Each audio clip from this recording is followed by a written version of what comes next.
pas gitu ya. Jadi kadang-kadang udah orang Lampung aja, kayaknya kalau orang Lampung meskipun Jawa saya kasar, oh inilah ya, dimaklumi ya, orang Lampung bahasa Jawanya kasar ya, biasa aja gitu. Nah, di GIBI saya diberi kepercayaan untuk pelayanan di bidang pendidikan, pelatihan sebenarnya. Jadi ada pelatihan veritas yang saya lakukan itu secara khusus sebenarnya pelatihan itu menolong gereja untuk memberikan pendidikan, melatih orang-orang atau jemaat awam untuk mempersiapkan firman Tuhan. Nah, biasanya ini berguna untuk guru sekolah minggu dan ketua KPW, ketua atau apa namanya? Ya, yang diserai di KPW. Nah, biasanya sih. Jadi kalau Bapak Ibu Saudara yang dari STT pernah belajar di STT, mungkin sudah paham ya. Belajar firman Tuhan, mempersiapkan diri untuk firman Tuhan itu cukup lama. Dan saya mengajarkan ini, melatih ini khusus untuk orang awam. Memang yang pelatihannya agak lama juga, tetapi memang ini berguna untuk orang-orang yang tidak punya basic teologi, tapi ini belajar bagaimana sih mempersiapkan firman Tuhan. Nah, jadi saya mengajarkan itu bagian itu.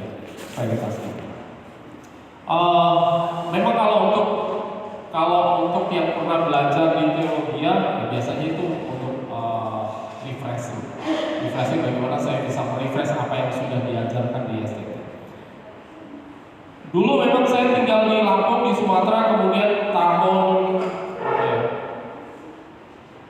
2006 sudah terlibat di pelayanan tim Sumatera. Kemudian saya pernah ke sini juga tahun berapa saya lupa ya, waktu itu masih lupa. Dua Arifin untuk mempromosikan pelayanan Sumatera. Kemudian gereja ini puji Tuhan mengangkat salah satu dari pelayanan Sumatera itu untuk menjadi cabang sampai sekarang. Tanjung Merawa. Dan dulu menarik Pak Kasta keluar dari Medan tahun berapa Pak? 2009. 2009 ya, tarik ke Jambi. Saya nggak tahu di mana ketemu ibu orang Lampung kan? Jambi Pak. Oh, ketemu di Jambi juga. Ya. Nah, jadi pelayanan di Sumatera waktu itu memang cukup lama di sana. Jadi memang lebih banyak kalau bicara Sumatera, mungkin saya masih bersemangat ya bicara tentang Sumatera. Nah, saat ini Bapak Ibu Saudara, kita akan belajar bagaimana kita melihat apa yang dilakukan oleh Paulus dan Barnabas. Kita tahu bahwa kalau kita belajar di Kisah Para Rasul dari pasal 1 sampai pasal yang ke 28, saya lupa. Pasal ke-28 itu bicara tentang bagaimana kisah perjalanan penginjilan. Memang terutama karena ini ditulis oleh tabib Lukas, pasti dia akan menyoroti lebih banyak kepada Paulus. Memang karena Lukas itu adalah anak rohaninya Paulus. Kalau saudara belajar yang minggu lalu diperingati nggak di sini? Ada hari Pentakosta, hari ulang tahun gereja sedunia.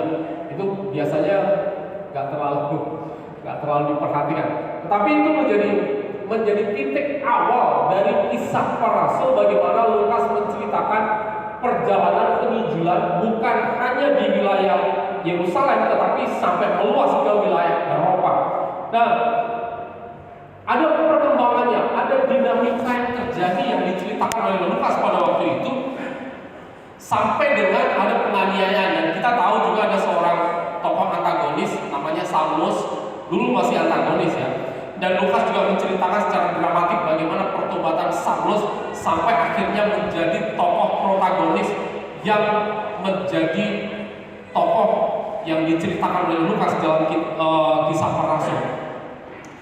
Di dalam pertobatannya, Paulus melakukan banyak sekali penginjilan. Di situ dicatat ada 3 kali misi perjalanan Paulus ya, kalau Bapak Ibu Saudara perhatiin di kisah para rasul itu. Tetapi di dalam 3 kali misi perjalanan itu, Paulus pergi ke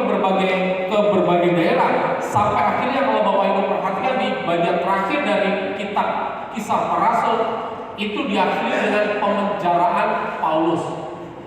Secara tradisi tidak diceritakan di Alkitab, Paulus itu matinya dimutilasi.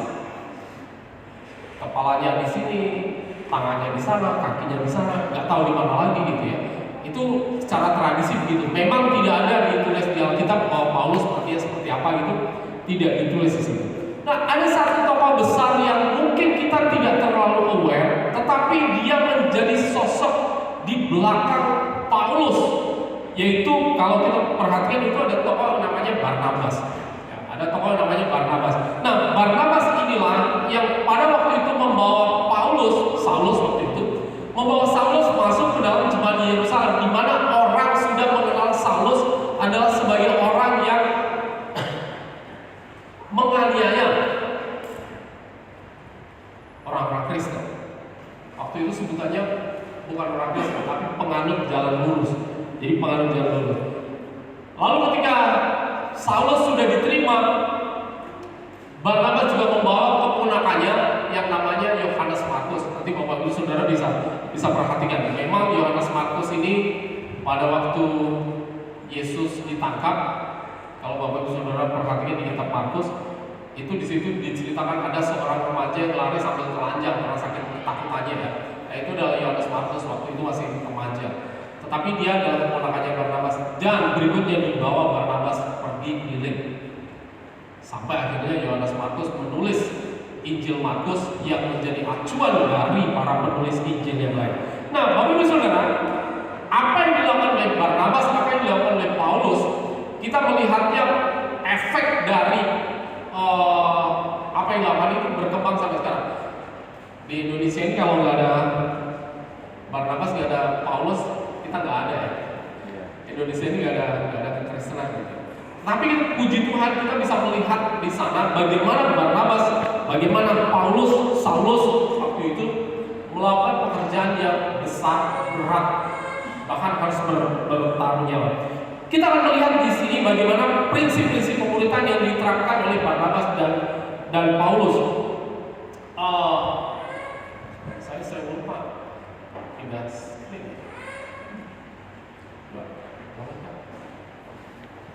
bisa tolong.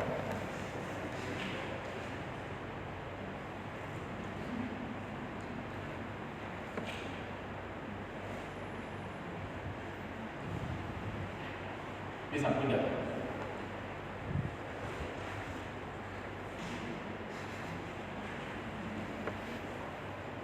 Oke, kita akan perhatikan ayat yang pertama.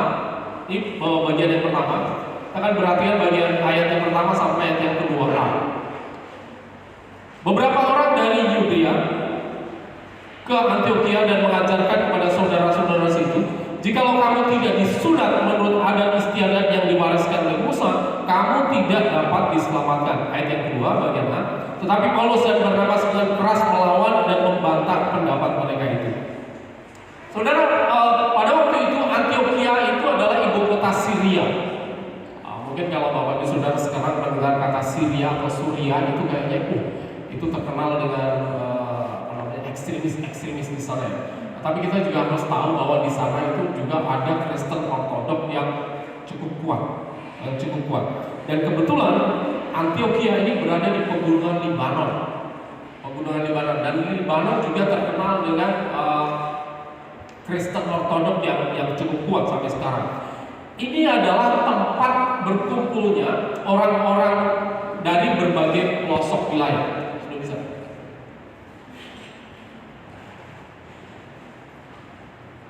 Oke.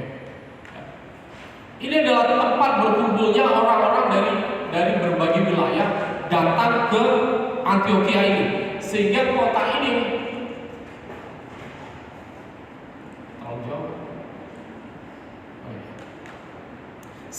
ini menjadi kota yang sangat ramai, kota perdagangan yang sangat ramai. Di Yerusalem akibat dari penganiayaan yang dilakukan oleh Saulus dan kelompoknya, itu menjadi orang-orang Kristen di Yerusalem itu akhirnya meninggalkan Yerusalem karena mungkin mereka merasa bahwa wah di sini menderita, jadi mereka harus pergi. Akhirnya mereka sebagian pergi, salah satunya adalah ke kota Antiokhia. Nah, disitulah Injil bukan hanya diberitakan kepada orang-orang Yahudi, tetapi juga kepada orang-orang non-Yahudi, kepada orang-orang Yunani, kepada orang-orang di luar wilayah itu yang berdatangan di Antioquia. Dan untuk pertama kalinya penganut jalan lurus, dulu disebutnya penganut jalan lurus, itu disebut Kristen. Nah, maka pada waktu itu Barnabas dan Saulus diutus oleh gereja induk di Yerusalem untuk datang mengunjungi Antioquia. Lalu tinggal beberapa waktu lamanya di sana dan mengajar. Bahkan kalau Bapak Ibu Saudara ingat, ketika Antioquia mengumpulkan persembahan, ketika Yerusalem mengalami masa kelaparan yang hebat, Antioquia mengumpulkan persembahan lalu dikirim ke Yerusalem. Itu pada waktu Barnabas dan Saulus berada di tempat itu. Jadi Antioquia berkembang begitu pesat, Antioquia berkembang begitu luar biasa, sehingga ada beberapa orang Yahudi dari Yerusalem yang datang ke Antioquia berkata bahwa, loh, kalau kamu mau jadi orang Kristen kok gampang banget ya. Lalu sampai dalam ayat yang pertama dikatakan, jikalau kamu tidak disunat menurut adat istiadat yang diwariskan oleh Musa, kamu tidak dapat diselamatkan. Nah, Bapak Ibu Saudara, memang ya kita mengenal Kristen itu berasal dari Yahudi, dan Yahudi itu menegaskan ajaran sunat. Memang ya masuk akal bagi orang-orang Yahudi, tetapi kalau itu dibawa ke Antioquia, sunat itu menjadi sesuatu yang bagi mereka agak aneh. Karena orang-orang Yahudi pada waktu itu yang disunat, ketika mereka berkumpul dengan orang-orang yang non-Yahudi, mereka agak malu, sehingga akhirnya mereka melakukan operasi supaya memulihkan kembali, sehingga ya tidak seperti disunat gitu lah. Dan itu menjadi agak aneh bagi orang-orang non-Yahudi, bagi orang-orang Yunani. Kenapa harus disunat lagi? Memang secara tradisi, Bapak Ibu Saudara, sunat itu biasanya dilakukan di zaman Yahudi. Itu pada waktu masa akil balik itu umur berapa ya? Mungkin ya 11, 12 gitu ya, belasan tahun lah gitu masa akil balik itu. Tetapi berikutnya ketika zaman Tuhan Yesus, kita mengenal sunat itu dilakukan pada waktu pemberian nama. Biasanya umur seminggu dari kelahiran diberi nama, diserahkan ke bait suci, diberi nama itu sekaligus disunat di situ. Sunat itu merupakan bentuk dari sebuah komitmen masuk ke dalam sebuah komunitas Yahudi. Sehingga ketika orang-orang luar Yahudi yang masuk menjadi Yahudi, maka dia harus sunat. Tapi ini tidak berlaku untuk perempuan. Memang kalau Bapak Ibu Saudara teliti lebih jauh, sunat itu juga terjadi bukan hanya di Yahudi saja, tapi juga di negara-negara Afrika, negara-negara Mesir itu termasuk Afrika ya. Nah itu bahkan termasuk sunat perempuan di sana juga ada. Nah disinilah Bapak Ibu kerancuan mulai terjadi.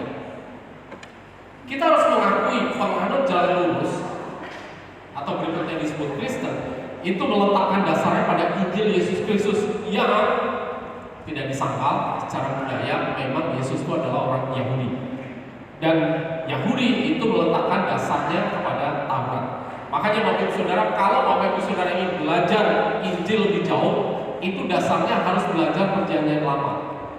Dasarnya harus belajar dari Perjanjian Lama. Kalau tidak belajar dari Perjanjian Lama mungkin agak bingung. Kalau Bapak Ibu Saudara belajar Ibrani, itu menjadi pintu masuk dari Perjanjian Lama kepada Perjanjian Baru, karena di sana ada berbagai macam korban-korban yang pada akhirnya digenapi dalam diri Yesus Kristus. Maka tidak heran ketika orang-orang Yahudi datang ke Antioquia dan menganggap Kristen masih bagian atau sempalan atau sekte namanya dan Yahudi, dan ketika mereka memutuskan untuk menjadi Kristen, mereka berkata, ya kamu harus jadi Yahudi dulu. Prosesnya kamu disunat jadi Yahudi baru dibaptiskan. Itu menjadi Kristen. Ini akan menjadi semakin jauh. Saudara, bagian ini kita perhatikan bagaimana sebuah pemuritan itu akan rentan terhadap apa yang disebut sebagai ajaran-ajaran sesat. Nanti kita akan perhatikan. Salah satunya di sini, apakah sunat itu ajaran sesat? Bagi orang Yahudi tidak, tetapi bagi orang Kristen pada awal itu menjadi sesuatu yang agak aneh. Yesus tidak pernah mengajarkan sunat ya. Yesus sendiri disunat, tetapi tidak mengajarkan itu. Bahkan secara tradisi pun, aturan, undang-undang, Israel tidak memiliki peraturan yang jelas sunat itu harus seperti apa. Kecuali kalau korban, itu aturannya jelas. Kalau Bapak Ibu Saudara baca di kitab imamat, itu aturannya jelas. Korban A, korban B, korban C. Kalau melakukan dosa begini harus bagaimana, kalau dosa membunuh bagaimana, kalau tidak sengaja membunuh bagaimana. Kalau misalnya ada orang ke rumah Bapak Ibu Saudara kemudian dia kejatuhan genteng misalnya, nah itu harus bagaimana. Itu diatur semuanya dalam kitab imamat. Semuanya ada di sana. Tetapi sunat tidak diatur sedemikian detailnya. Sunat hanya ada ketika waktu itu dengan Abraham.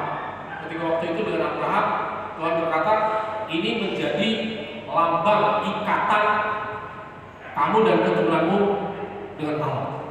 Jadi itu lambang ikatan kepemilikan Allah kepada Abraham dan keturunannya. Dengan begitu orang-orang yang disunat adalah orang-orang yang tunduk kepada Allah, melaksanakan hukum Tuhan dengan baik. Nah, dengan kedatangan Yesus Kristus, penebusan Yesus Kristus, maka semua hukum, semua lambang dalam perjanjian lama itu sudah digenapi, termasuk sunat. Dan orang yang meletakkan imannya kepada Yesus Kristus, termasuk kita, adalah milik Allah yang sudah tunduk kepada Allah. Dengan begitu hukum korban, hukum perjanjian lama tidak perlu dilakukan lagi. Sunat tidak perlu dilakukan lagi. Mungkin saudara bertanya-tanya, kenapa orang Kristen tidak melakukan korban? Ada yang mau persembahkan korban di sini? Korban bakaran? Oh, kalau tahun baru Pak, kenapa kita tidak melakukan? Karena semuanya sudah digenapi dalam diri Yesus Kristus. Pak, tapi kalau di Jawa itu remaja itu disunat ya? Saya nggak tahu Batak sunat ya? Karo sunat? Enggak ya? Jawa itu sunat. Mungkin ini akhirnya menjadi sebuah tradisi aja. Akhirnya menjadi sebuah tradisi karena orang bilang gitu, udah gede kok nggak disunat gitu. Jadi itu hanya seperti kayak menghindari apa kata orang. Akhirnya hanya menjadi sebuah tradisi yang dilakukan. Tapi mungkin ikatan-ikatan yang ada di dalam nilai-nilai itu sendiri tidak pernah dilakukan dengan baik. Sehingga akhirnya di sini Bapak Ibu Saudara, Barnabas dan Paulus, bagi Barnabas dan Paulus, menambahkan sunat sebagai syarat pertobatan itu justru akan mengembalikan Kristen kepada perjanjian lama. Itu seperti akan menambahkan beban lagi, menambahkan kok lagi yang tidak ringan pada orang-orang Kristen, dan justru akan menghilangkan Kristus, akan menyamarkan Injil karena tertutup dengan ajaran sunat. Tidak sesuai dengan apa yang sebenarnya dikehendaki Kristus bagi orang-orang yang sudah percaya kepada Kristus. Nah, Bapak Ibu Saudara, bagaimana Barnabas dan Paulus melindungi murid-muridnya dari ajaran sesat? Di sini akhirnya memang Barnabas dan Paulus begitu melawan bukan berarti berontak, itu bukan ya. Tapi akhirnya mereka beradu pendapat dengan orang-orang Yudea, orang-orang Yahudi yang datang ke Antioquia pada waktu itu. Saudara, di gereja sekarang ini banyak sekali ajaran-ajaran sesat yang masuk di gereja. Ada banyak sekali ajaran-ajaran sesat yang masuk. Mungkin kalau sekarang lebih mudah masuk ya, karena sekarang media online itu begitu gampang masuk. Dan kalau misalnya dengerin khotbahnya Pak Kasta, tapi kalau di YouTube kok nggak cocok ya gitu ya. Mungkin akhirnya orang bisa membanding-bandingkan. Tetapi kita harus melihat sebenarnya yang betul itu yang mana. Ya memang kadang-kadang beberapa pendapat bisa beda. Tetapi ajaran sesat itu biasanya dibagi dalam dua ekstrim. Yang pertama itu adalah legalisme. Makasih. Saya lupa punya slide. Legalisme itu ajaran atau tradisi yang sebenarnya tidak penting tapi dipentingkan. Tidak penting tapi dipentingkan. Misalnya mungkin tadi seperti contoh sunat, kemudian puasa. Ada yang pernah puasa? Makan, minum, nggak boleh makan ini, nggak boleh makan itu, dan sebagainya. Kemudian hari-hari raya, dan ada beberapa tradisi yang lain yang sebenarnya tidak penting, tapi itu dipentingkan. yang sebenarnya tidak ada dalam Alkitab tetapi diada-adakan, dan itu dikatakan sebagai syarat sebuah keselamatan. Syarat sebuah keselamatan. Nah, beberapa gereja memberikan tradisi itu dan bahkan akhirnya kayak dipatenkan di dalam gereja. Nah, ini disebut sebagai legalisme. Lalu ekstrim yang kedua adalah liberalisme. Ini kebalikan dari legalisme, dari legalis. Kalau yang tadi itu tidak penting tapi dianggap penting, nah sekarang justru yang penting tapi dianggap tidak penting. Ajaran yang seharusnya dipegang kuat tetapi justru dianggap bahwa ini sekarang udah gak penting, udah gak musimnya lagi, udah gak zamannya lagi. Nah, biasanya memang ini dipengaruhi oleh perkembangan zaman. Misalnya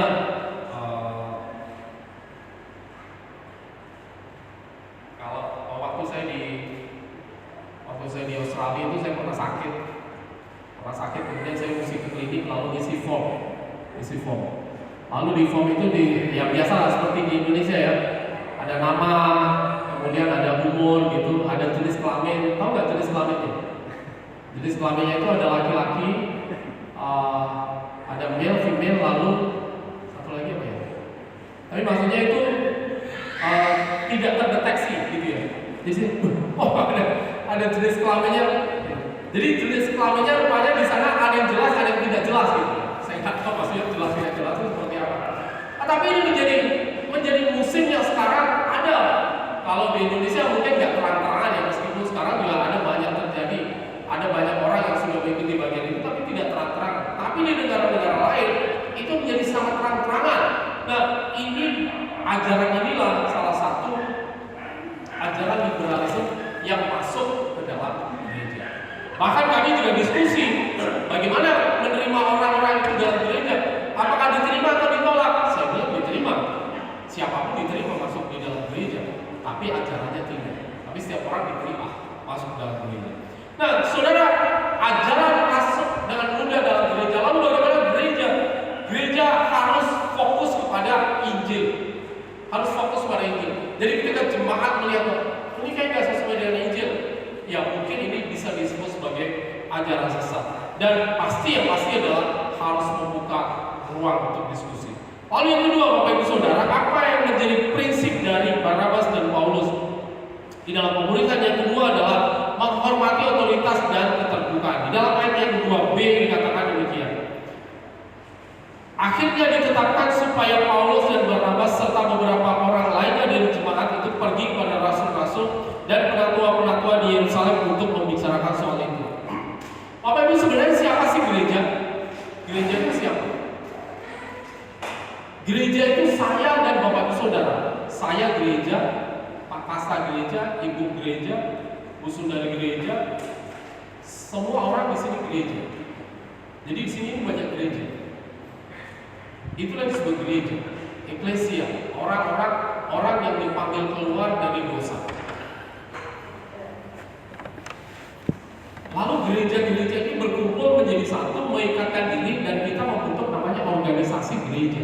Di sini disebutnya organisasinya Gereja Baptis Indonesia Pagato. Di tempat lain gerejanya namanya beda lagi. Nah, apakah setiap orang percaya harus mengikatkan diri? Tidak ada aturan yang memaksa Bapak Ibu Saudara untuk mengikatkan diri. Tetapi secara fakta kita tidak bisa untuk hidup sendirian. Kita tidak bisa hidup sendirian, itu secara fakta. Kalau tidak percaya Bapak Ibu Saudara, silakan lihat kepada diri masing-masing. Introvert-introvertnya Bapak Ibu Saudara, orang yang tidak suka bergaul. Tapi pasti Bapak Ibu Saudara tidak mau beli rumah di hutan belantara, yang tidak ada teman di kanan kiri, tidak ada Pak RT, tidak ada yang jualan, tidak ada mall, tidak ada minimarket, tidak ada pasar. Pasti nggak mau. Meskipun mungkin saya orang yang tidak suka bergaul, tapi pasti saya juga akan memilih, kalau misalnya saya harus tinggal, saya akan memilih tinggal di rumah yang ada orang di sekitarnya. Jadi secara fakta saya tidak bisa hidup sendiri. Saya pasti akan mengandalkan orang lain di sekitar saya saya. Paling tidak ketika ada orang di sekitar saya, ada keamanan. Saya bisa aman tinggal di situ. Demikian juga dengan orang Kristen, kita tidak bisa hidup sendirian. Kita tidak bisa sendiri bekerja. Apalagi kalau Bapak Ibu Saudara perhatikan ketika Yesus mengutus murid-muridnya pergi, itu tidak sendiri, itu berkelompok. Paling kecil kelompoknya adalah dua orang untuk pergi. Ini adalah sebuah secara psikologis itu memang diterapkan oleh Tuhan, karena Tuhan tahu bahwa manusia itu meskipun kita adalah makhluk individu, kita juga makhluk sosial. Nah, ketika kita sudah membentuk sebuah organisasi gereja, pasti namanya organisasi itu ada pemimpin. Ada pemimpin, ada aturan di dalamnya.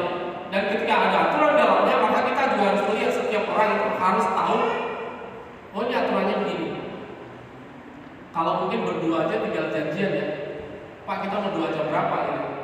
Tinggal berdua aja. Tapi kalau misalnya orang 100, biasanya udah dijadwalkan ya. Hari Minggu kita jam sekian, hari Rabu jam sekian, hari apa lagi jam sekian. Itu sudah semacam peraturan yang ditetapkan, oh kita jam sekian. Kalau misalnya ada sesuatu yang lain, biasanya ada pemberitahuan yang lebih umum. Itu juga semacam peraturan. Hanya jam ketemuannya sudah ada peraturan. Belum lagi dengan hal-hal yang lain. Ketika organisasi itu sudah semakin besar, semakin kompleks, akan semakin banyak aturan dan mungkin juga akan ada semakin banyak pemimpin. Orang-orang percaya di Antiokhia pada waktu itu memahami hal itu, dan meskipun mereka tahu bahwa Paulus dan Barnabas bisa mengambil sebuah keputusan, tetapi mereka tetap bersepakat untuk membicarakan kasus Antiokhia kepada gereja hidupnya di Yerusalem. Ini buktinya bahwa mereka menghormati otoritas yang ada. Gereja dididik bukan hanya kepada diri sendiri, tapi bagaimana kita bisa menghormati otoritas, memiliki pemahaman. Memang Bapak Ibu Saudara, kalau setiap orang itu kita punya pemahaman pemimpin itu adalah representatif dari Tuhan. Tetapi ya kita tahu ya bahwa pemimpin itu juga manusia yang masih punya sifat-sifat dosa. Kadang-kadang lupa, kadang-kadang ada sifat-sifat dosa yang muncul gitu ya, agak mungkin ini pendapatku harus jalan gitu ya, kalau orang lain mungkin enggak gitu ya. Nah, hal inilah yang harus sadar oleh setiap orang bahwa ini bisa terjadi. Tetapi sekali lagi Bapak Ibu Saudara, otoritas pemimpin, otoritas dalam organisasi itu kita harus menghormati dengan baik. Di dalam ayat yang keempat, setibanya di Yerusalem mereka disambut oleh jemaat dan oleh rasul-rasul dan penatua-penatua. Lalu mereka menceritakan segala sesuatu yang Allah lakukan dengan perantara mereka. Saudara, selain dari menghormati otoritas di dalam pemuritan, itu juga ada keterbukaan. Ada keterbukaan. Dalam ayat yang kelima dikatakan, tetapi beberapa orang dari golongan Farisi yang telah menjadi percaya datang dan berkata, orang-orang bukan Yahudi harus disunat dan diwajibkan untuk menuruti hukum Musa. Dalam perjalanan ke Yerusalem dan tibanya di Yerusalem, Paulus dan Barnabas banyak disambut oleh murid-murid. Mereka perjalanan itu ada melewati tempat-tempat murid-murid ini. Jangan bayangkan perjalanannya kayak Jakarta sampai Bogor ya, naik kereta sekali udah rampung gitu. Enggak, perjalanannya itu melewati kota satu, kota lain gitu. Kadang-kadang mungkin harus tinggal di tempat siapa, harus nginep di mana gitu ya. Seperti dulu waktu saya keliling Sumatera itu saya mesti tahu dulu nih nanti sampai Bengkulu, kemudian saya nginep di Bengkulu, nanti sampai Jambi saya nginep di Jambi dan seterusnya ketika itu selesai gitu. Jadi harus tahu tempat-tempat sekaligus saya menuju sana. Begitu juga dengan Paulus dan Barnabas dari Antiokhia ke Yerusalem, mereka juga sekaligus mengunjungi tempat-tempat itu dan mereka menceritakan apa yang terjadi di Antiokhia. Ada sesuatu yang menyenangkan yang terjadi di sana. Dan ketika orang-orang itu mendengar cerita, mereka senang. Tetapi perhatikan bagian ini, ketika orang bicara tentang keterbukaan, apa saja keterbukaan itu?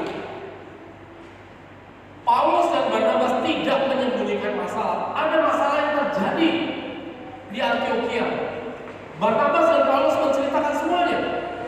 Ada perkembangannya, ada yang baik, ada yang buruk, ada yang resek, ada yang mendukung. Semuanya diceritakan. Ada yang menentang, ada yang macam-macam lah. Semuanya diceritakan, tidak ada yang ditutupi. Semuanya ada. Bahkan kegagalan pun tidak disembunyikan. Waktu saya masih mengembalakan di Lampung, saya itu menjadi pendeta yang tidak pede sebenarnya, menjadi kepala sidang yang tidak pede. Karena ketika saya kumpul dengan pendeta-pendeta yang lain, mereka itu selalu cerita keberhasilan. Oh, kami kemarin sudah membaptis sekian, sekolah minggu kami sudah sekian, gereja kami sudah bangun sekian, dapat izin sekian. Saya pikir, saya kok enggak ya gitu. Saya kok rasanya kok saya tuh saya gagal ya gitu. Orang lain berhasil, ketika saya bandingkan dengan angka yang ada di tempat saya, wah saya jauh sekali di bawah. Saya jauh sekali di bawah. Ya, ternyata bapak saudara, selidik punya selidik, orang itu ternyata di bawah saya jauh. Rupanya mereka tidak berani menceritakan kegagalannya. Yang mereka ceritakan adalah angka-angka keberhasilannya. Sehingga ketika dianggap bahwa ada kegagalan, mereka tidak pernah menceritakan hal itu. Sehingga ketika berkumpul dengan teman-teman, saya kadang-kadang minder. Saya masa ceritanya saya jelek-jelek kemarin habis di resolusi oleh orang kampung itu. Masa saya harus cerita itu? Kayaknya kok nggak enak banget. Kayaknya iman saya kok tipis banget gitu ya. Sampai kayaknya dimusuhi oleh banyak orang. Tetapi ternyata orang lain juga mengalami hal yang sama, hanya mereka tidak berani menceritakan. Paulus dan Barnabas berani menceritakan, tidak menyembunyikan masalah. Lalu yang berikutnya adalah kebebasan berpendapat. Setiap orang itu bapak ibu saudara bebas berpendapat. Di gereja ya, saya nggak tahu di luar. Meskipun Barnabas dan Paulus mendapat tentangan dari orang Farisi, bapak ibu saudara perhatikan di ayat yang kelima, mereka tetap berani menyatakan pendapat. Dan kita juga melihat ayat yang kelima bagaimana orang Farisi tetap berpendapat orang-orang di Antiokhia itu harus disunat lebih dulu. Jadi di sini ada dua pendapat yang berbeda yang sama-sama dikemukakan di jemaat. Tidak ada yang ditutupi, tidak ada gosip di belakang. Semuanya disampaikan di depan dan semuanya dibahas. Tidak ada sesuatu yang bermusuhan di belakang, karena semuanya diceritakan di depan. Dan di sinilah Bapak Ibu ruang itu begitu terbuka untuk berpendapat. Setiap masalah yang ada diteliti dengan baik, setiap pembicaraan itu dibicarakan dengan baik. Tetapi yang perlu kita perhatikan di dalam gereja Bapak Ibu, ketika Bapak Ibu Saudara berbeda pendapat, saya yakin Bapak Ibu Saudara berbeda pendapat. Bahkan saya dengan istri saya yang sudah menikah sekian puluh tahun, itu pun masih berbeda pendapat ya. Bahkan dalam hal masakan itu, kalau dia masak masakannya dia itu nunggu saya pas ke kantor. Nanti kalau ke kantor aja lah, nanti saya masak. Karena yang hanya dia yang suka gitu, saya nggak suka. Itu pun berbeda pendapat ya. Suami istri udah sekian lama ya. Apalagi dalam gereja, karena katanya gereja baptis itu kalau jemaatnya 5, itu pendapatnya 10. Kalau jemaatnya 10, pendapatnya 50. Kita di sini berapa? 100. Pendapatnya bisa 500. Kapan rampungnya kalau terjadi seperti itu? Maka ada beberapa hal yang perlu diperhatikan ketika kita bicara tentang perbedaan pendapat. Itu pertama perhatian. Apakah itu menyangkut doktrin Alkitab? Kalau itu menyangkut doktrin Alkitab, Bapak Ibu Saudara, itu tidak bisa dibuat. Tidak bisa dibuat. Apakah itu menyangkut kebiasaan, adat, tradisi, atau kesepakatan? Kalau itu menyangkut kesepakatan, itu bisa dibuat. Jadi kita harus melihat ini tentang apa? Apakah ini doktrin? Apakah ini tentang kesepakatan? Misalnya sekarang yang banyak diributkan itu adalah, saya boleh cerita ya, di kependetaan itu pendeta wanita boleh atau tidak? Saya nggak tanya Bapak Ibu Saudara. Bapak Ibu Saudara pasti punya pendapat sendiri-sendiri. Pendeta wanita itu boleh atau tidak? Nah, di dalam Alkitab apakah ada pendeta? Tidak ada. Di Alkitab tidak ada pendeta. Justru yang ada adalah diakon. Diakon wanita ada di kota satu tidak ada, di kota lain ada, di kota di Asia tidak ada, di kota di Eropa ada.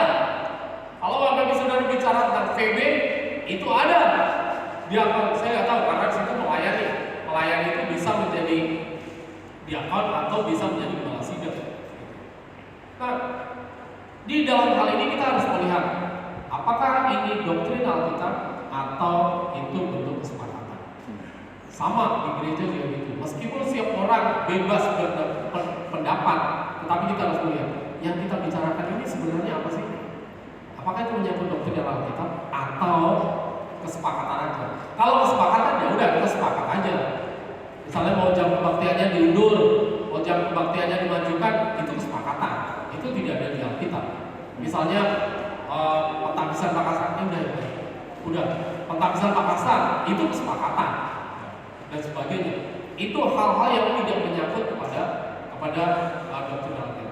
Jadi kita harus bisa membedakan hal itu. Apalagi kalau menyangkut cat gereja. Saya pernah di sebuah gereja itu hanya urusan cat gereja aja bisa ributnya berkepanjangan. Saya pikir itu bukan sesuatu yang perlu dibicarakan lebih panjang. Jadi dengan begitu Bapak Ibu Saudara, ketika kita bicara tentang pemuritan, pasti kita harus punya ruang yang sehat di dalam gereja, punya ajaran yang sehat dalam gereja. Dengan begitu orang-orang dalam gereja itu bisa dimuridkan dengan baik. Mari kita berdoa. Bapak di surga, terima kasih atas hari ini. Terima kasih apa yang boleh kami dengar di hari ini. Terima kasih kami boleh belajar. Terima kasih kami terus diberikan pemahaman yang baru dan bagaimana kami belajar dari konflik yang ada. Tapi kami juga melihat bagaimana Engkau menolong kami untuk memahami setiap sisi dari gereja ini, sehingga gereja juga boleh bertumbuh dengan baik di dalam pemerintahan gereja. Terima kasih atas waktu ini Tuhan. Terima kasih atas semua hal yang kami terima Tuhan. Kami naikkan syukur kami, doa kami dalam nama Tuhan kami Yesus Kristus. Amin. Mari kita respon firman Tuhan. Undang Bapak Ibu untuk kita tunduk kepala sejenak.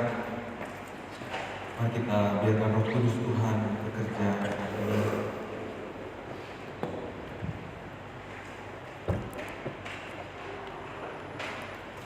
Apakah kehidupan iman kita yang kita jalani selama ini sudah teguh berpegang pada doktrin, atau kita masih sibuk dengan hal-hal yang bukan prinsip? Apakah kehidupan iman kita yang kita jalankan selama ini sudah ada di bawah otoritas firman-Nya? Kita menjadi orang-orang yang terbuka untuk senantiasa dituntut, diubah dalam pimpinan Roh Kudus dan juga kebenaran. Terima kasih Roh Kudus buat firman-Mu yang boleh kami dengar. Biar kami terus berpegang teguh kepada kebenaran-Mu, tidak lagi bisa digoyahkan oleh pengajaran-pengajaran seperti yang dialami oleh jemaat Pulau Ulu. Roh Kudus, tolong kami.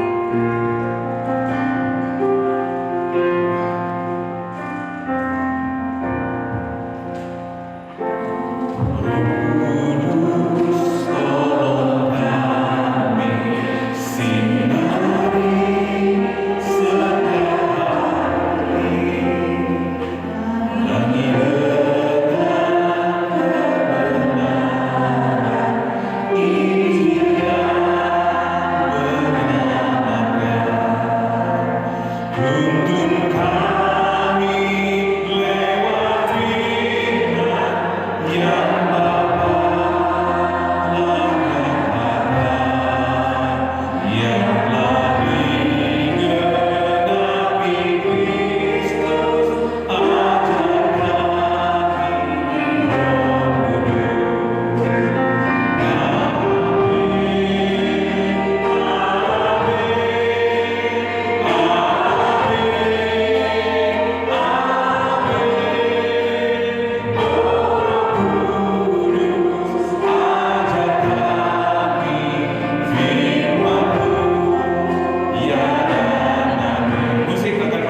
Mari mendengar Roh Kudus menuntun lewat kebenaran firman-Nya hari ini. Biar kita menjadi gereja yang selalu mau dituntun, berpegang teguh kepada kebenaran Injil. Kita mau menjadi gereja yang selalu mau dimuridkan dan mau memuridkan. Biar kita terus bergerak sebagai gereja, bukan sebagai organisasi, tetapi sebagai organisme tubuh Kristus yang terbuka terhadap doktrin Alkitab, yang senantiasa mau tunduk kepada otoritas yang Tuhan berikan kepada kita. Terima kasih Tuhan. Ajar kami Roh Kudus, tuntun kami Bapa, perbarui kami seluruh hidup kami, komitmen kami, kesungguhan kami, dan Tuhan tambahkan. Mari kita bangkit berdiri bersama saya, katakan, oh Roh Kudus perbarui seluruh hidup kami.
firman-Mu yang sudah disampaikan ya Tuhan.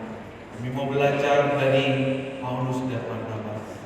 Mereka terus mau dituntun oleh kebenaran-Mu, mau melibatkan otoritas yang Tuhan taruh dalam hidup mereka. Dan kami terus menjadi jemaat-jemaat Tuhan yang berpegang teguh kepada kebenaran firman. Sehingga tidak ada ajaran-ajaran yang bukan berdasarkan otoritas firman-Mu yang menjadi yang mengontrol kami, yang memimpin kami, tetapi biarlah kuasa Injil-Mu yang terus bekerja dalam setiap hati saya.